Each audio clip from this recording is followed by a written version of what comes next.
Welcome to another episode of At Your Doorstep. I'm your host, Kaylee Nix. This is the show where we talk all things final mile delivery, gig economy, and the new tech that's coming to you. On this episode, we're breaking down the way that consumers are changing their car buying habits and how one company is helping cars get from the dealership directly to your door. Before we dive into our interview today, let's start off with some of our top headlines from modernshipper.com. And in the great gig worker debate, where they want to be classified isn't necessarily cut and dry. Employee classification versus contract worker, freelance worker, and full-time employee is really dependent on who you ask. Surveys from two different strategy groups reveal that employee sentiment on where their classification lies is really dependent on things like individual state working rules and even just individual preferences. Another e-commerce platform has hit unicorn status. Shippo has reached a $1 billion valuation following a $50 million capital raise from Bessemer Venture Partners. This also marks 100,000 users on Shippo's platform. They have also beefed up both their leadership and engineering team as they hit this $1 billion milestone. And Florida-based One Rail is expanding its final mile delivery service with 1 million additional drivers to their network. Leadership says that this expansion will increase customer expectations and satisfaction and really expand that driver delivery network across all 50 states. You can find all of those headlines and more on modernshipper.com.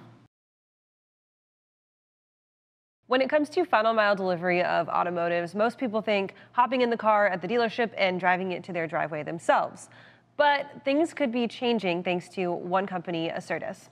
And we've got CEO Trent Broberg on with us today on At Your Doorstep to kind of talk through what his company does and how it's really changing the space when it comes to automotive shopping for the end consumer. Trent, thank you so much for joining us today. We're really glad to have you. Thanks for having us, Kaylee. Appreciate the time. And so we spoke last week on FreightWaves Now, but for those who may have missed it, give us a little bit of background about yourself and what Acertus is, what you guys do. Yeah, thanks. So Trent Broberg, CEO. So I've been with Acertus for all of about 3 months. Prior to that, I was about 20 years in logistics, various capacities, whether domestic, global, primarily on the technology side, offering platform as a service companies back to the freight industry. Acertus is focused on, we're a platform company, automotive logistics. We provide car haul services, we provide technology services, we provide title and registration, drive away, and many other opportunities, thinking of us as an auto logistics as a platform service. So auto logistics can sometimes be thought about moving, cars from lot to lot, or just cars simply from manufacturer to the lot, gets to the consumer, boom, goes home, that's the end of the day. But car buying and shopping has evolved a lot in the last year alone through the pandemic, but also really just in modern times as well. Tell us a little bit about how that evolution has happened and what Acertus' role is in that evolution as well. Absolutely. Even in just the short time that I've been at Acertus, there's been a big change given COVID, the pandemic, and leading out of the pandemic. I think that the consumer buying behavior of vehicles has changed. Some of the new EVs and those companies that you're familiar with have driven that, as well as the Carvanas, Vrooms, car gurus of the world have driven more towards a digital experience for buyers. So no longer is it just OEM delivery to dealership, but there's a host of services in between, which include, for example, our home pickup and delivery services from a dealership, from an OEM, or anywhere in between, where there's a final mile delivery white glove, or maybe even a reverse logistics component with the acquisition of remarketed vehicles from individuals. And so tell me a little bit about your guys' Excel point. Is it really on that OEM to dealership? Is it OEM direct to consumer, or is it dealership to consumer, where that's like the top-notch service where you guys are just in play all the time? Yeah, we're about 50-50. We do a ton of OEM work straight from the OEM to dealership groups. We do a lot of work with auctions, fleet management companies, but our premium service really comes in when we combine those services on car haul, our drive away, which is just like you or I jumping in a car and delivering it to its final destination. We made a few acquisitions along the way of title registration, and then 55 prep and reconditioning facilities across the U.S. So stitching them together to provide that final mile home delivery pickup or home delivery pickup and delivery service, that's our premium offering these days, and that's the fastest growing segment of our business, because consumers are looking to purchase vehicles online, and we're able to then plug into these dealership groups or otherwise to help enable the Carvana, Vroom, or Car Guru type experience. And so we talk a lot about shortages plaguing the industry, kind of from all aspects, right? Whether that be in retail inventory, inventory in general, manufacturing products, but it even extends so far as to the car lots of all kinds. You're having trouble keeping fleets of rental cars in stock, and you can't buy a rental car or pay for a rental car without paying an arm and a leg, sometimes more than you would for like a payment on your own car. You can't find a really good used car anymore without being incredibly overpriced. Talk to me a little bit about how those shortages that we're seeing in the manufacturing side and the industrial market is playing into shortages in car lots. Yeah, a great example of this is I was talking to a friend who's a GM at a dealership, and he said he took on a new Ford F-250 as a trade, and the sticker on it was 2 years old. The sticker on it was 72 when it was purchased new. And right now, the market price is $80,000. It's a 2-year-old vehicle. So it's the opposite of a depreciating asset right now, which is very interesting. What that flows down to is across the entire supply chain. So talking to some OEM companies actually this week, and they provide projections to their dealership groups around what the delivery of vehicles will look like, and they're about 10% of capacity right now, or 10% of delivery as they typically would. And this month and probably next month, you're going to see a lot of dealerships that may not actually get vehicles. So it's just challenging to find those vehicles. If you drive across any highway in the United States, you'll see car dealerships that have a lot of empty spaces in them. What that's also flowing down to is obviously a boom in remarketing. So that hence the example that I provided there, the remarketing sector is through the roof right now. It's hard, simple to supply and demand taking place here. And then you mentioned for example, another end consumer and probably listeners here that have felt it, that have hopefully started to get out of their house and do a little bit of traveling, is with the rental car segment. The rental cars that you're getting are higher mileage vehicles, which obviously bleeds into more maintenance expenses for these rental companies, and they're actually going through new acquisition cycles where they're going to auctions or they're going to remarketed vehicles to pull into their fleets so they can meet consumer demand as traveling comes back online. So it's just an interesting time right now where we've seen just a huge shift in capacity. The capacity is very tight, and then the shortage of vehicles is another component there that started in COVID plant shutdowns and has continued with other supply chain disruptions.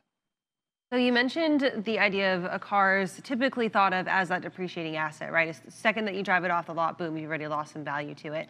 But for maybe those folks who are holding on to a car who's maybe 1 year old, 2 year old, I've got a 2 year old Ford Escape, I could probably flip it for more than I paid for it right now, let's be honest.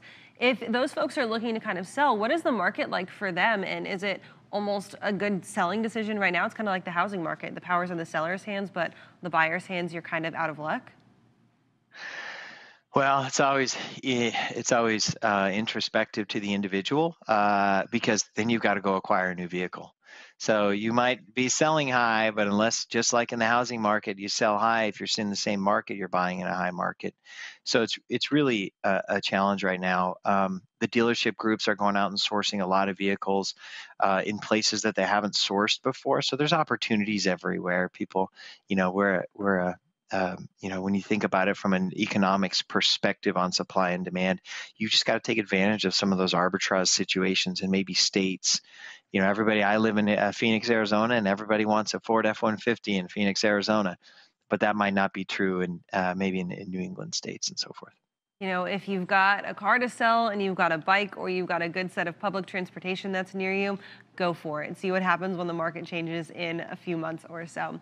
So speaking of those changing consumer expectations, you mentioned the company Carvana, and they've kind of been the first well-advertised company, at least that I've seen, that has kind of really totally shifted this entire buying and purchasing and even getting the car experience, right? Find your car online, they send you this big coin, at least in the places where you can get the car, like vending machine, go drop the coin in, boom, there's your car, it comes out of the fancy elevator. Talk to me a little bit about how companies like this have changed the consumer expectation side, and if Acertus is kind of adapting that consumer expectation as well. Yeah, absolutely. They've obviously been a first mover in the space with some of the brands that I mentioned. What it's done is it's providing a little bit of clarity and a little comfort to consumers. We hosted an independent study last year, at the end of last year, around consumer buying behaviors, and north of 80% of consumers are open to buying a vehicle online. If you would have looked at the same study a few years ago, I'm sure it would have been in single digits or less prior to some of these, because that's just, it wasn't the norm. It wasn't the expectation. There's still a lot of obviously positives, especially for dealership groups, if you can get the individual into the dealership with F&I or service related opportunities. So I think that it's going to be a continued transition as people feel more comfortable. One of the big challenges, I know, in that same study that we asked people, well, what are they worried about, right? When you purchase a remarketed vehicle on a digital dealership, 49% of people said damage. Unknown damages, damage in transit, all of these opportunities for a car to show up at my house with a scratch, a dent, or maybe even the wrong color that I wasn't aware of. So we've taken that with our stitched together our TNR and our 55 facilities across the U.S., and we've provided services for that. We've got mobile services that are taking pictures, GPS tracking. So we're enabling some of these, digital dealership groups to really extend past where they would have otherwise had their addressable market within their geographic location, and to provide some comfort to the end consumer, the end buyer, with imagery, with remarketing opportunities where we can do a white glove delivery to your house. If something isn't what you thought it was, well, then we can do the reverse logistics right on the spot.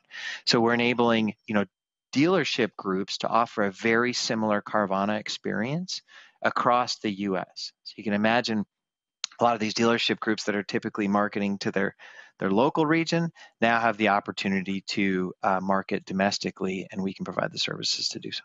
It's kind of almost like building that safety net for that consumer, because making a purchase of a car it's a big decision to do. It involves a lot of money, sometimes a lot of hoops to jump through, and so you kind of want to know that you have someone that has your back if something were to go wrong or if there were to be a problem with the vehicle. And so you mentioned that TNR, the title and registration service, that's pretty unique when it comes to this last mile delivery, this getting it into your driveway with plates and your registration all ready to go. There's not a time limit there. Tell me how you guys kind of came to this idea and how you're capitalizing on it being this unique service that you offer. Yeah, the thesis originally was to provide a lot of these services, which we've been providing to fleet management companies. So you can imagine these really large fleet management companies that are doing business with large pharmaceutical companies and reps. You're picking up and delivering sales individuals new vehicles all the time. So the original thesis was behind helping to support some of these fleet management companies and other opportunities. And as this catalyst of COVID has continued to move to a digital buying experience, an opportunity for a digital buying experience, we have then pivoted our services and technology to institute the opportunity to do those TNR registration delivery. We can show up at your house in an hour window with a polo provided, of whoever we're delivering the dealership. Some of our drivers are swapping out polos, so we're trying to provide this white glove premier service. And what's unique is we can deliver that car on site, across state lines, because we're in 50 states with TNR, and the car's ready to go. We can put fuel in it. Obviously, we're giving it a wash and rinse and fully delivered service. So I think that was the thesis, was consumers are continuing to buy. And I'd say this car buying experience is probably a laggard when you look across other consumer brands and industries. So it's got to catch up at some point in time, and we're seeing that today. So obviously all of this is something that really truly benefits the consumer in the long end. It takes a lot of the pain points out of either going to a dealership, dealing with a salesperson, having to deal with getting your own title and registration, dealing with maybe you get rained on the first time that you get your car home and then you're like, man, I gotta go wash it now.